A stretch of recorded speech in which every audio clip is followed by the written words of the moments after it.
Your time in the UFC so far? UFC's been fantastic, man. I made that debut on 48 hours notice, and that was one of the most stressful, enjoyable trips I've had. Win, lose, or draw, that opened the door for me. Obviously, getting that second win was, that was money in the bank. We don't need to talk about the last fight. Let's put that away. It's been enjoyable, man. I've known for a long time that I belonged here. This is where I know I was supposed to be at, and so I'm enjoying the ride, man. Nice. Bitter about the last one? Is that obviously you don't even want to address that? Yeah, of course, man. It was to me it was embarrassing. It really was. I didn't want to. It was one of those hard for me to face. It's nobody wants to go out that way. It's not how I planned the fight, but it's and to quote the great Jason High, you got to have a short memory in this game, and that's what I did. I got back in the training room and worked my ass off and made changes in my life that needed to be. And I don't mean like in a cliche way. I don't mean in a like, oh, I'm changing camps or I'm training partners. I literally went to the institute, got tests run. They said, hey, you need to change this, and I really changed my entire schedule to where I could sleep more, I was stressed less, and it's really made a huge impact on what I'm doing these days. That's awesome. I do wonder. I mean, like obviously quick losses, right? Like you said, nobody wants that. But I mean, it's almost better than like getting dominated for 15 minutes, right? You're like, because it's one of those things like, well, I got clipped, stuff happens, you know what I mean? Versus if you go out there and just get manhandled for 15 minutes, is it almost easier to take in some ways? No, it's not easier to take. It still sucks. You know what I mean? Because for me, I know the performance I'm capable of doing. I know what type of fighter I am, and that's not me. But it also shows you can't make these mistakes at this level of the game. The UFC at this top level, you can't make minimal mistakes. It's a game of inches in this game, and unfortunately, I came out on the wrong side of that. Fair enough. So these changes that you talk about, I mean, are we talking about like nutrition, or are we talking about like routines, or what is it? Yeah. So we're talking about sleep. We're talking about mainly sleep and stress. So I was at the point I owned a gym in Overland Park, Kansas, and I was waking up at 4 a.m. every day. I'd run classes. I'd be just pretty much just run myself, into the ground. I'd work from 5 a.m. to 9 a.m. I go to training. I go back to work. I go to training. Go back to work, and I'd go to bed. I wasn't getting enough sleep. And the institute, we ran some tests, did all this stuff, and they're like, hey, man, you're pretty much the most stressed athlete we've ever recorded in the UFC history. Like, you got to change something. You're going to pretty much fucking die. I'm like, all right, well. So, I sat down with Kraus and my team at Glory Man Fitness, and we really just like, hey, you need to change something. So I hired some people to run my classes. I have, I'm sleeping in more. Added really like 2 to 3 hours a day more sleep, and that's just paid dividends. Like the last fight, my weight wasn't dropping at all. It wasn't below 190. My body was just it was not good. And I'm not blaming that on the loss. Simmelsberger caught me. That was, homeboy deserves that 50K bonus on that one. But that's something I changed, and that's something that's definitely made a huge difference in this camp and my mentality and how I feel. That's awesome. So obviously we'll see the results on Saturday, but are you already feeling it? Like, does it feel like a different person, I guess, this week? For sure, absolutely. Weight's already way lower than it was. I'm 5 to 6 pounds like lighter than I was the last time we did this whole thing, which is, like those last 5 pounds are terrible. 3 to 4 pounds are huge. So I already feel way different. My confidence is definitely better. My training and the way I'm doing things in the gym and my mentality towards life is just it's way better. My wife definitely enjoys me sleeping more and not being a, excuse my language, but a fucking asshole. Fair enough. Well, no easy fights in the UFC, right? Talk about this matchup. I mean, a guy that's known to bring it, right? Yeah, Barberena, he's tough, man. He is. He really is. He's durable. He's tough. But man, I think about the fight between like him and Vince, Luque.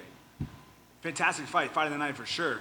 But Luque didn't he boxed him the whole time, and that's Barberena's game. Like eventually you're in this game, you're gonna get caught one way or the other. That's not my style. You know what I mean? Like I add wrestling into it. I add jiu-jitsu. I blend the game really well together, and I think that's something I'm going to bring to the table that Barberena is not going to be used to. It's going to be a tough fight. I'm not taking anything away from Barberena because that motherfucker's tough. But at the end of the night, I'm getting my hand raised no matter what. Nice. So that last thing for me, I was going to ask. I mean, is the goal here? I mean, is it victory above all else, or is it like just go in there and perform, feel good? So I guess you kind of utilize what you've learned. That's a fantastic question. No, man, it's win no matter what. Like that, you know what I mean? That's like I'm going to perform. I know I'm going to feel good. I'm going to perform well. But I'm going to win this fight, and that's where my mentality is. Jason. What's up? So you're opening up the main card on ESPN. Do you think they put you guys on there for a reason?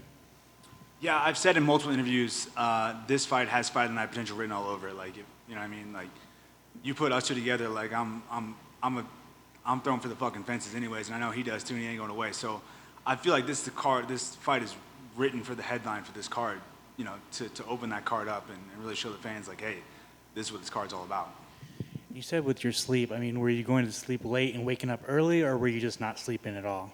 No, it was more just I go to bed at like 10 o'clock, wake up at 4. So I was getting like 6 hours. And let's say you're fucking tired from training. You don't get a good night's sleep and you only sleep 4 hours. Well, okay, now you go train twice a day, you do it all over again.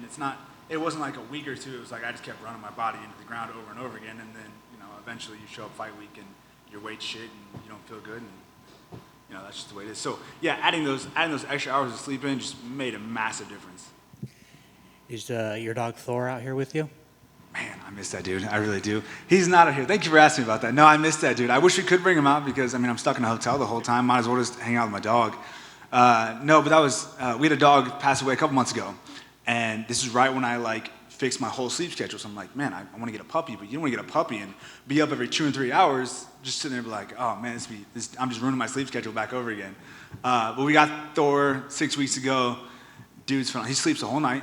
90% of the time, he might wake up once every once in a while, but he sleeps all night. He's super intelligent.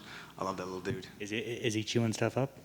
No, he's actually pretty. Man, he's the most. I'm telling you, he's the most easiest dog The lady that we got him from a foster. My wife works at Subaru. They have adoptions, and and so I was like, okay, well, tell me about his demeanor. She's like, he's great. He's super chill. He's the most low maintenance dog you'll find. I'm like, how's he sleep? She's like, he slept from 10 a.m. to 4 a.m. today. I'm like, okay, I'll have my wife get up. Don't worry about that one. And I'm like, first off, the most easiest dog you've ever had. I'm like, you're just trying to get me a dog. You're trying to sell me a dog. You're just bullshitting me. But no, he's super easy. Doesn't chew anything up. We give him toys. He's really the most intelligent. Potty trained the first couple of days we had him at the house. Barks to go out the door. Barks to come back in the door. He's just stupid smart. I love the little dude. And finally, I think there's 4 or 5 vanilla gorillas. They can all get it. This is my name. They can all get it. I was gonna say, has anyone ever just what's up? That's my nickname. Do what? Has anybody just kind of messaged you and that's my nickname? No, they haven't. People ask me about it. Jason High, my buddy sitting over here, he's the one that gave me the nickname. People ask me about Chase Sherman because I think we're 2 of the most known names, and I'm like, look, put me in that cage with him. I'll fight from that. If I lose, I don't give a shit. But I'm gonna whoop that ass. They're like, he's heavyweight. You fucking get it too. It's my name. You ain't keeping it. Awesome. Thank you.